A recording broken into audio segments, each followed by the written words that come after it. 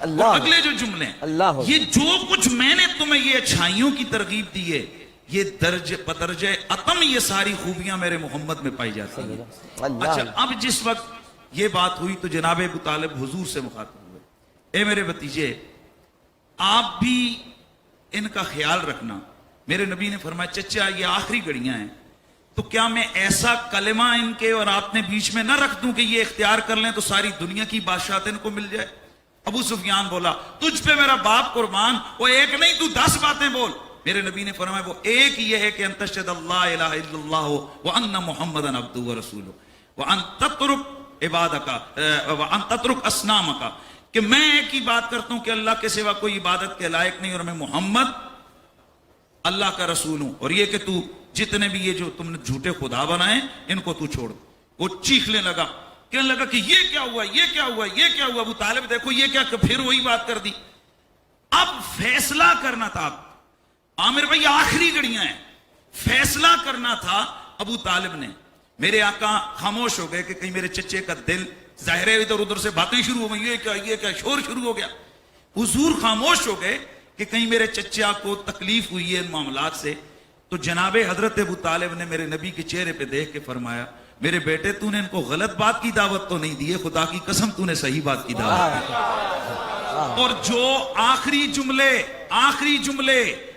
جملے وہ کیا ہیں جناب ابو طالب کی آنکھ سے آنسو کے قطرے ٹپکے پڑھیے جا کے روایات اور پھر آپ نے فرمایا میرے بھتیجے اگر میری یہ جان میرا وفات کرے تو مجھے پیدا کرنے والے کی قسم میں تجھ پہ اپنی جانوں کو قربان کرتا ہوں اللہ اللہ اللہ لما بلغا آنا حضرت ابو طالب ان جملوں پہ پہنچے فماتا آپ کی روح قبض ہو گئی جناب والا آخری لفظ جناب ابو طالب کی زبان پر وفاداری ہے مصطفیٰ کے جاری اور ابو لہب کے جو 2 بیٹے تھے عتبہ اور عتیبہ ان سے اپنی بیٹیوں کے رسول اللہ نے نکاح ختم کروائے آپ جانتے ہیں لیکن فاطمہ بنت اسد سے نکاح ختم نہیں ہوا تھا سبحان اللہ بس اتنا کافی ہے میرا سبحان فاطمہ بنت اسد سے ابو طالب کا نکاح ختم نہیں ہوا اس کا مطلب ہی کافی ہے آگے کسی کو بات کرنے کی ضرورت نہیں ہے کہ شرک کا